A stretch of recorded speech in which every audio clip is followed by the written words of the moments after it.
We swim through the ocean blue, feeling the warm currents true. But there's something strange in sight, darkness in our watery light. Why is there ash in our milk? What has caused this bitter tilt? We used to glide so free and bright, now we're confused in the night. Beneath the coral jungle green lies a murky, smoky sea.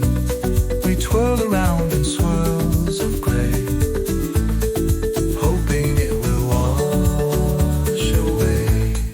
Why is there ash in our milk? What has caused this bitter tilt? The waves bring questions and no clues. Where did all this darkness ooze? Is it the mountains far away, or volcanic spirits at play, or the sky crying out in pain, leaving us here in this stain? Our bubbles speak of lost dreams, of playful tidings and sunbeams. We'll keep on searching for the day when shadows finally drift away.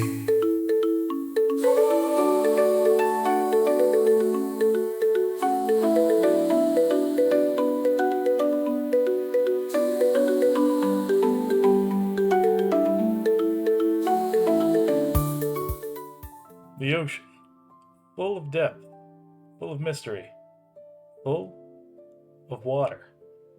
70% of the Earth's surface is made up by the ocean, as is 90% of the human body. But the truth goes deeper. Only 1% of the ocean's bottom has ever been mapped by science. Deep under the crust, within the mantle, lies the liquid remains of the planet Theia, which collided with the Earth 4.5 billion years ago in a catastrophic coitus. These remains containing enough water to dwarf the ocean of the surface. What secrets could the subterranean ocean hold, this hot and salty blood in the veins of the Earth? They will have to remain secret for another time, because this video is about a secret of the ocean above, the ocean that has not yet forgotten the light of the sun. Now, I have a bachelor's degree, which means I'm probably smarter than you. Also that I didn't vote for Donald Trump, because I'm Canadian. My education didn't end after university. I continued it in the greatest bastion of knowledge known to man since the burning of the Library of Alexandria, Wikipedia. And yet, as man has yet to become God, our knowledge remains finite. There are still mysteries, even on Wikipedia. As I rove the information superhighway, I stumbled upon one of these mysteries, as one stumbles across a car crash on a regular highway. Milt is the seminal fluid of fish, and sometimes people eat it.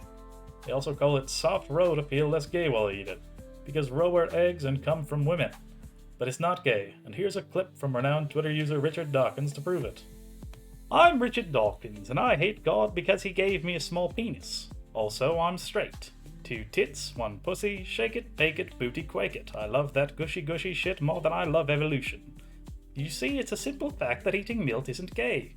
I should know, I have it on my toast every day for brekkie. I don't suck off any fish to get it. In fact, fish never even evolved penises. You have to suck a penis for it to be gay. That's science, and if you disagree, you might as well stop believing in Noah's Ark and the clitoris. Now that we've got that out of the way, we can get to the seminal issue of this video. Wikipedia states that the chemical composition of herring milt is as follows: 82.5% water, 2% fat, 16.7% protein, and 2% ash. If you're a bachelor's degree holding genius like me, you've probably noticed something strange. That doesn't add up to 100%. That's 103.2%. Ridiculous. Also, apparently there's ash and fish gum. I wasn't the only one who was confused. In the talk section of the Milt page, user Inspector Medell raised his concern. The article claims that Milt is 2% ash. What does this mean? Ash like the residue from burning? That doesn't make any sense. I let him know that I was on the case. We've already looked into what Milt is, and if you don't know what water, fat, or protein are, then pause this video, open up a dictionary, and return when you do. Ash. Ash is a boy on a quest to become the #1 Pokemon Master. Ash is also the powdery residue left after the burning of a substance. I'd rather not think about how a promising young man could end up in the bodily fluids of fish, so I'll assume it's the latter sort of ash that Wikipedia is referring to. Helpfully, there is a footnote attached to this seemingly outrageous claim. Unhelpfully, there is no mention of ash if you actually follow the footnote. Get your laces tight, gumshoes. We're gonna have to do some digging. But first, a quick word to our sponsor, Drake. Drake, I am your greatest soldier. I have tirelessly defended your art and your honor against the Lamarian hordes. Drake, people will be listening to Family Matters long after they've forgotten the dross that Kendrick has put out in your so-called beef. If it is beef, then you are filet mignon and Kendrick is a shank. Drake, I do not need a cent from you. You are the music of my world. Look down upon me from your seat atop the CN Tower. I hope I've made you proud. Ash, as we've established, comes from burning stuff. If I didn't have a bachelor's degree, I think you couldn't have fire underwater. But I do, so I don't. Combustion, what fire is made of, requires three things: fuel, ignition, and oxygen. There's oxygen underwater, that's what fish breathe through their gills, and there's heat for ignition. As for fuel, magnesium is one example of something that can burn underwater. Fish are stupid and don't have hands. Where are they going to get magnesium from? For the truest answer to the question of how fish get ash in their balls, we're going to have to keep looking. At the very bottom of the ocean, where cracks in the earth allow water and fire to mix, you get hydrothermal vents. Under the sea, these hydrothermal vents can be white smokers or black smokers. Hydrothermal vents can be quite hot and sustain microbiomes around them based on chemosynthetic organisms that are able to draw energy from the chemicals they spit out, such as hydrogen sulfide. You know what they don't spit out? Ash. They may be hot, but they aren't burning shit. According to the vents program, over 550 hydrothermal vents can be either confirmed or inferred to exist on the ocean floor. Even assuming they missed a few, the ocean has 352 quintillion gallons of water. In other words, there is one hydrothermal vent for every, if I'm reading this exponential notation right, 6.4 quadrillion gallons of water. Even if hydrothermal vents were burning shit, there's not nearly enough vents to be able to bring the amount of ash and fish come up to 2%. It's impossible. The math just doesn't add up. In fact, it reminds me of something else. Hold on, let me double check my script. Yeah, it reminds me of James Blunt's age. Folks, he's lying about it. Look who's Old. now, it's me. So, as the late great detective Sherlock Holmes once said, when you have eliminated the impossible, whatever remains, however improbable, must be the truth. Hundreds of millions of years ago, insects grew much larger than they do today. Meganeuropsis spermiana, the largest insect yet discovered, which lived during the Carboniferous period, had a wingspan of 2 feet. By comparison, the soy and evocock dragonflies of today have wingspans of 2 to 5 inches. Scientists believe that insects were able to grow so large back then because the atmosphere had more oxygen than it does today. Yet, no scientist has been able to explain just where all this oxygen came from. Now, I'm no scientist, but I do have a bachelor's degree, so I think I'm qualified to hazard a guess at the answer, and it's one that's so simple that brainiacs might have overlooked it. Where did all that oxygen come from? Same place it comes from today, trees. There was more oxygen back then because there were bigger trees. Every culture on Earth has a myth about a giant tree, from the Wakachan of the Mayans to the ostrich cocks of the Latvians. Did they all just make that up by chance? Literally everyone? Not every culture on Earth came up with their own version of the Muppets. Why is that? Again, the answer is simple. Giant trees were real and everybody saw them. Perhaps the most famous giant tree was the Norse Yggdrasil, which was also perhaps the last giant tree to exist on Earth. It was destroyed 1,300 years ago by the passage of the comet, which also vitrified the stone forts of the British Isles, brought about the late antique Little Ice Age, and heralded the doom of King Arthur. Its destruction and the following climate catastrophe broke the spirit of the Norse, turning them into the cruel Vikings whose slaving expeditions would form the foundation of the modern corporation, inspire their mythology of the cyclical destruction of the world by fire and ice. Oh, and according to the Proseda written by Snorri Sturluson, Yggdrasil was a gigantic ash tree. In the Ogham alphabet, the mystical language of the Celtic Druids, every letter is associated with a tree. Neon, the letter of the ash tree, is believed to have power over water. You know what the ocean is made of? But Sammy Gunge, You might be asking yourself now. I thought we were talking about freaking Science Arena here. Why are you on a tangent about magic letters and giant trees? Well, let me explain. The science of chemistry was invented 500 years ago by a man by the name of Philippus Aureolus Theophrastus Bombastus von Hohenheim. Got that on the first take. You may know him better by his nom de guerre, Paracelsus, which is where the unit of measurement of temperature Celsius gets its name. Besides inventing chemistry, back then called alchemy from the Arabian alchemy, which means the chemistry, Paracelsus also invented the gnome, which you may find on lawns across North America and Europe today. An anime about his life called Full Metal Alchemist was released in 2003 and again in 2009. The original is the superior version. Paracelsus lived 500 years ago. How many forms of science have been invented since then? Psychology? Doesn't count. Science today is stagnant, calcified, because it's cleaved off its better half and denounced it as a cult. The science of Paracelsus' time was a higher science, which united the spheres of the terrestrial and the heavenly.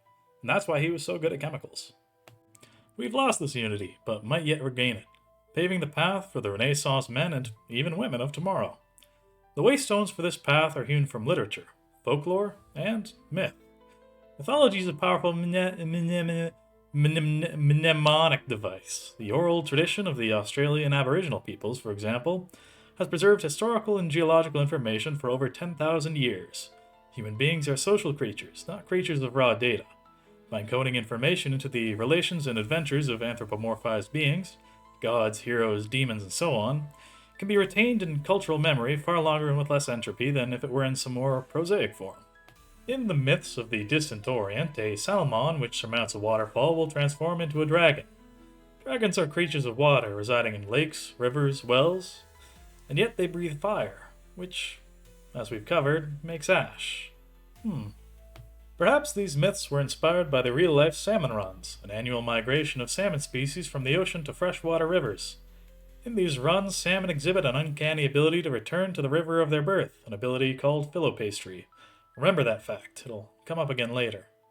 Eels, too, exhibit the same spawning behavior, a fact that's been exploited by people across time and space who've built eelwares to catch and eat the migrating eels. In the Susquehanna River of the mid-Atlantic United States, there are eel wires older than the Great Pyramids of Giza. The ubiquity and antiquity of the human methods to exploit the reproductive behaviors of these fish species, and thus, assumedly, the reproductive behaviors of the fish themselves, made me wonder when ash started getting into fish milt, and why. Does it serve some sort of evolutionary advantageous purpose, or is it simply an environmental contaminant like the microplastics in my balls and in yours? Ash can be used as a soil fertilizer, so it's possible that fish evolved to carry ash in their milt to help create more verdant habitats for their young. Besides the noble grouper, which protects its young in its mouth, fish are not generally known for attentive parenting.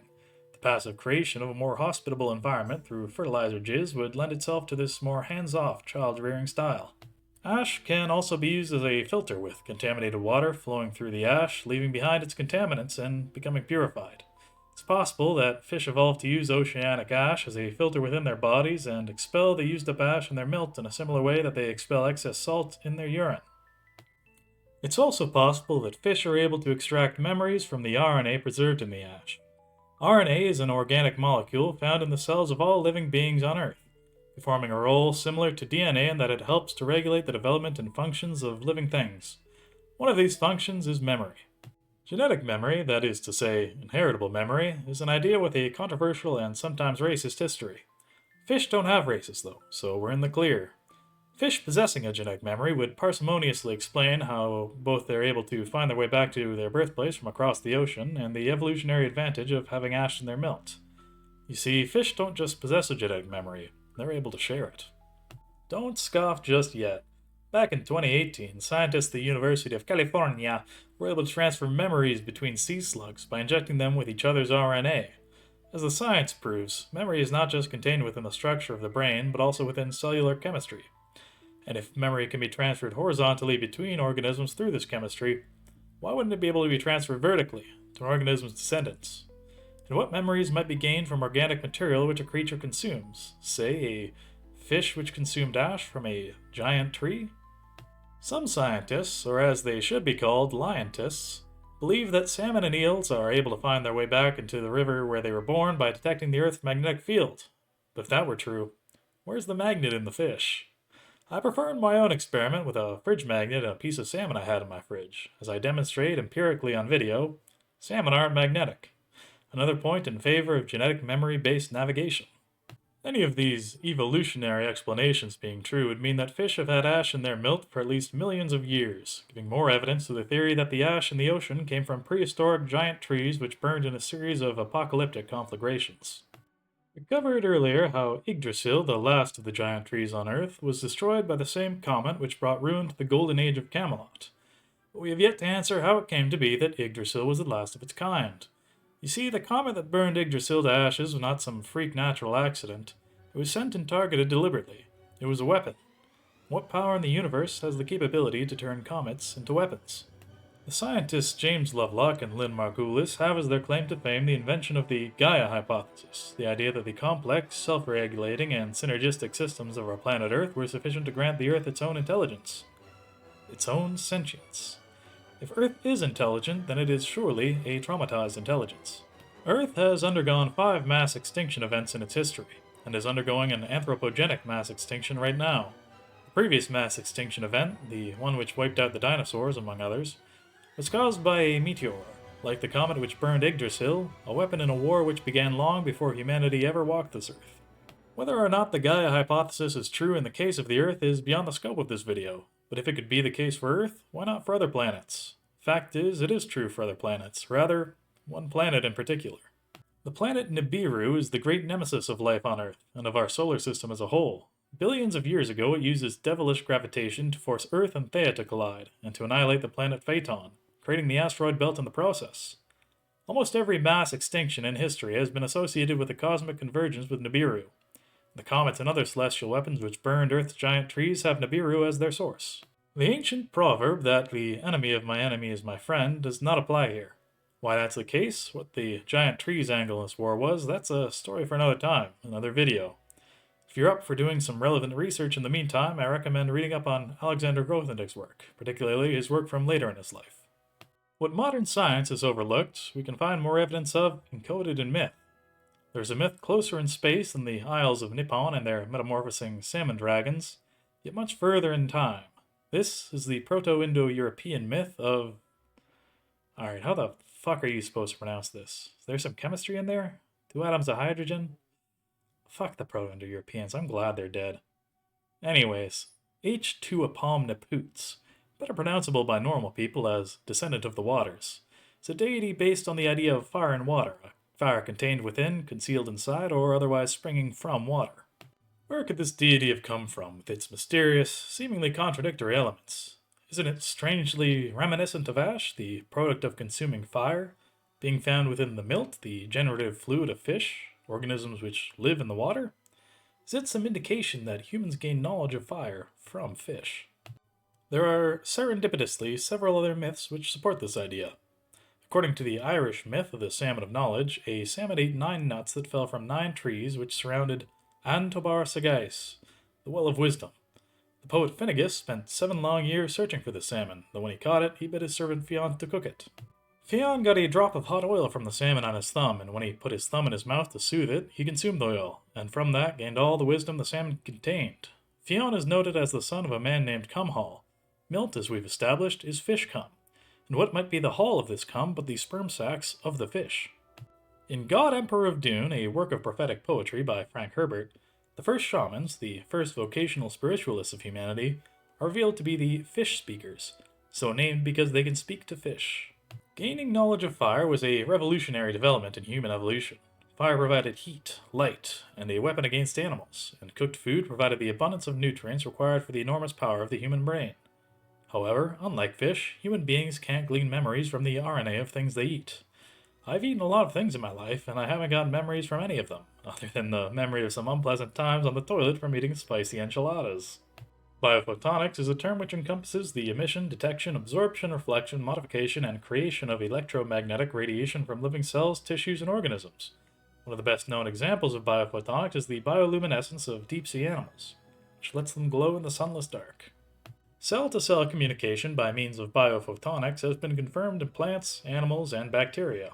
We have no reason to believe that cellular biophotonic communication only occurs within an organism. Bacteria are by definition single-celled, so any biophotonic communication they do would have to be of the interorganism variety. The New Age idea of indigo children holds a kernel of the truth. Indigo children are believed to be a new development or evolution of humanity. individuals possessing special, beneficial natures and abilities. Yet biophotonic sensitivity in humans is very old indeed, and indigo is a color on the visible spectrum. Biophotonics goes beyond the visible spectrum into the ultraviolet and beyond.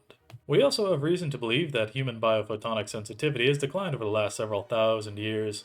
In his book, The Origin of Consciousness and the Breakdown of Bicameral Mind, Julian Jaynes explores the historical development of consciousness as a linguistic and cultural phenomenon, arguing that ancient humans did not experience self-awareness as we do, but rather experienced auditory hallucinations commanding them, which they interpreted to be the voices of gods.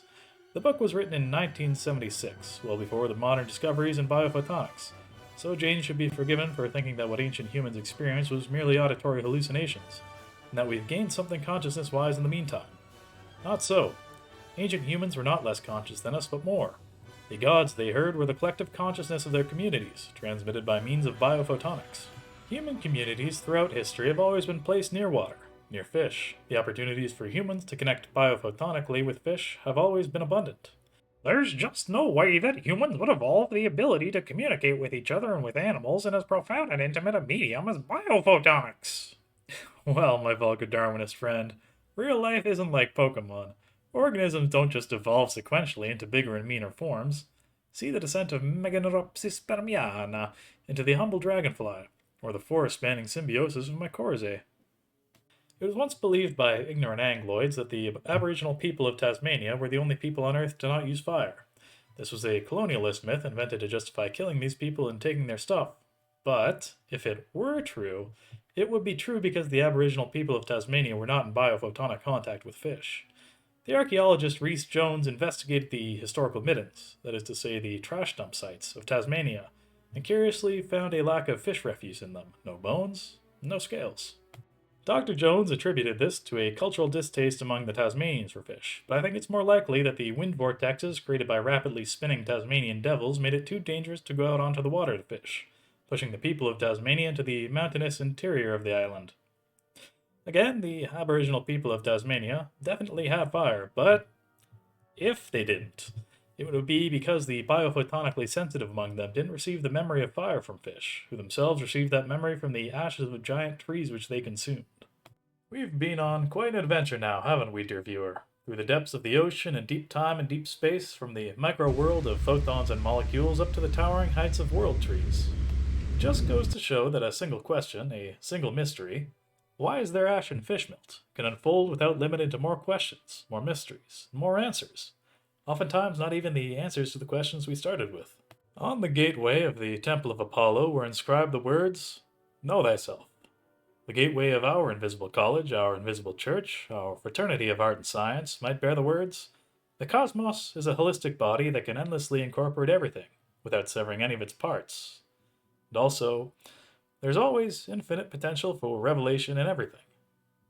It would be a bigger gateway than Apollo had.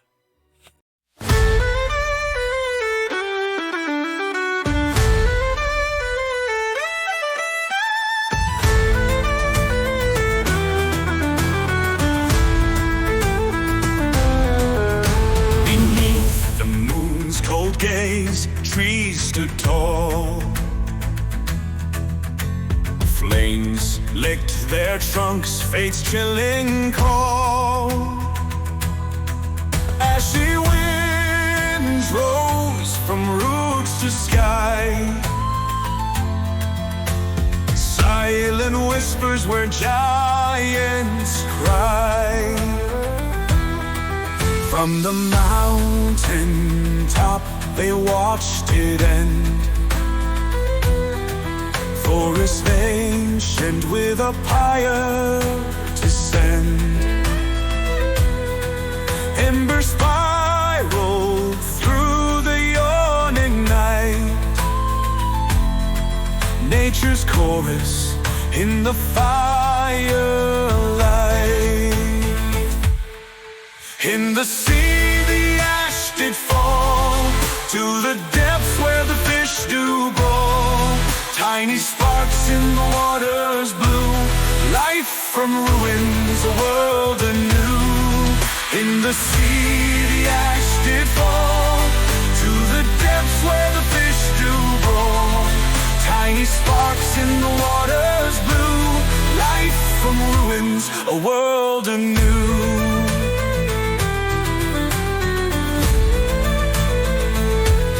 Storms of sorrow, skies painted black, from hallowed woods there is no track. But in the ocean, life reborn, ashes cradle the next bright morn. Fast across deep waters wide, nature's tears in the tidal ride, into the fish's secret dance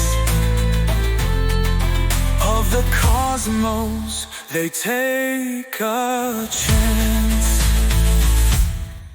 In the sea the ash did fall, to the depths where the fish do brawl. Tiny sparks in the water's blue, life from ruins, a world anew.